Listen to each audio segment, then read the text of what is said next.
আসসালামু আলাইকুম সবাইকে। আশা করি সবাই ভালো আছেন। আজকের ভিডিওতে আমরা গুগল অ্যাডের বিড স্ট্র্যাটেজি সম্পর্কে জানব। এর আগের ভিডিওগুলোতে আমরা গুগল অ্যাডের ধারাবাহিক যে বিষয়গুলো বা যে বিষয়গুলো আপনার অবশ্যই জানতে হবে বেসিক বিষয়, সেই বিষয়গুলো শিখে আসছি। আজকের ভিডিওতেও আমরা বিডিংয়ের কিছু বিষয় নিয়ে আলোচনা করব। তো চলুন আমরা বিডিংয়ে চলে যাই। তো আজকে আমরা ম্যানুয়াল বিডিং বা ম্যানুয়াল বিড বলতে আমরা যেটা বুঝি সেই বিষয়টা নিয়ে আলোচনা করব। তো ম্যানুয়াল বিডের ক্ষেত্রে আসলে কি বোঝানো হয়? ম্যানুয়াল বিডিং এর ক্ষেত্রে আমরা কি করি? আচ্ছা, এখন ম্যানুয়াল বিডিংয়ের ক্ষেত্রে যেটা হয় যে আমরা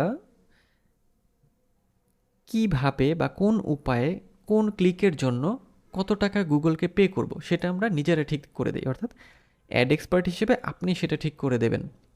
আপনার মতো যারা গুগল অ্যাড এক্সপার্ট আছে তারা কি করে এই ম্যানুয়াল বিডিং দিয়ে কাজ করে, এবং আপনি যদি ভালো রেজাল্ট পেতে চান সেক্ষেত্রে আপনার ম্যানুয়াল বিডিংয়ে যাওয়াটাই বেটার। ওকে, সো ম্যানুয়াল বিডিংয়ের ক্ষেত্রে আমরা কি করি যে আমি কোন কোন কাজের প্রেক্ষিতে বা কোন কোন সেটিংসের জন্য গুগলকে কি পরিমাণ আমি হচ্ছে টাকা দেব, এই বিষয়টা আমরা হচ্ছে ঠিক করি। ঠিক আছে?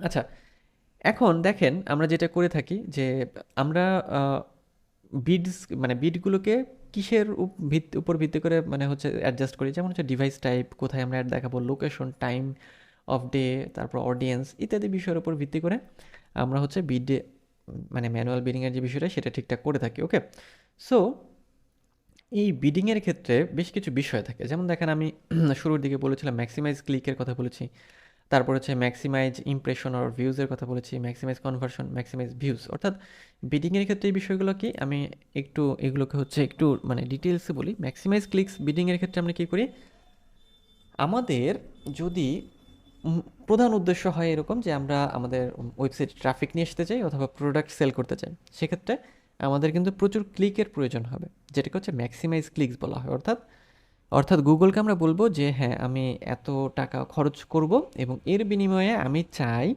যে আমার যে লিঙ্কটা আছে বা আমার যে ল্যান্ডিং পেজ সেখানে যেন ম্যাক্সিমাম নাম্বার ক্লিক হয়।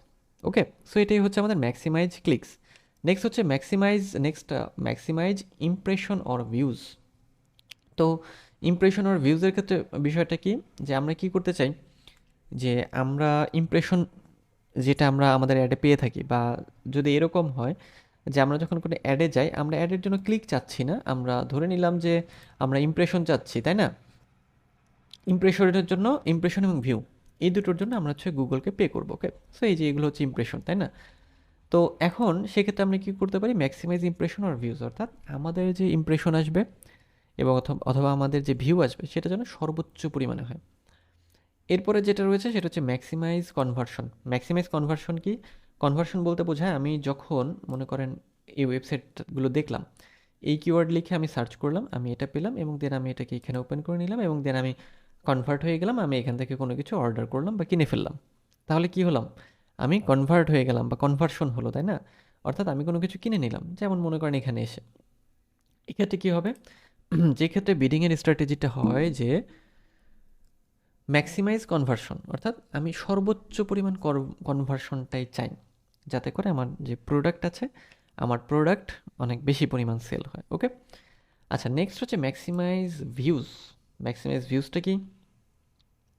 ম্যাক্সিমাইজ ভিউজের ক্ষেত্রে আচ্ছা যদি এরকম হয়, মনে করেন এটা ভিডিওর ক্ষেত্রে বেশি প্রযোজ্য, আমরা কোনো ভিডিওর জন্য অ্যাড রান করবো এবং আমরা চাই যে আমরা শুধু ভিউ চাই। সো সেক্ষেত্রে আপনার ইউটিউবের ভিডিওগুলো দেখবেন যে যখন সেগুলি স্পন্সর থাকে সেগুলোতে মানুষ চায় যে যাতে সেগুলোতে বেশি পরিমাণ হচ্ছে ভিউ আসে। ওকে, সো এই হচ্ছে ম্যাক্সিমাইজ ভিউজের বিষয়টা। ওকে, সো এখানে আমরা ম্যাক্সিমাইজ ক্লিক সম্পর্কে জানলাম, ম্যাক্সিমাইজ ইমপ্রেশন আর ভিউজ সম্পর্কে জানলাম, ম্যাক্সিমাইজ কনভার্সন এবং ম্যাক্সিমাইজ ভিউজ। ওকে, সো এইগুলো আমাদের কাজে লাগবে কখন? আমরা যখন প্র্যাকটিক্যালে চলে যাব, অর্থাৎ গুগল অ্যাডসের মধ্যে চলে যাব, তখন এই বিডিংয়ের মধ্যে আমাদের এই জিনিসগুলো কাজে লাগবে। কারণ আমরা যখন থিওরিটা শেষ করব আমরা প্র্যাকটিক্যালে চলে যাব এবং তখন দেখব যে এগুলো আমাদের কাজে লাগবে। সো এই জন্যই আপনাদের এই বিষয়গুলো একটু ক্লিয়ার ধারণা থাকা প্রয়োজন, যাতে আমরা যখন অ্যাড রান করতে যাব তখন খুব সহজেই এই কাজগুলো করতে পারেন। ওকে, সো আজকের ভিডিও এই পর্যন্তই। আজকের ভিডিওতে আমরা আসলে বিডিংয়ের আরও কিছু বিস্তারিত বিষয় সম্পর্কে জানলাম। নেক্সট ভিডিওতে আমরা গুগলের যে অ্যাড ক্যাম্পেইন সেটার ক্যাম্পেইন টাইপ সম্পর্কে জানবো। ওকে, সো দেখা হচ্ছে পরের ভিডিওতে। সে পর্যন্ত সবাই ভালো থাকবেন।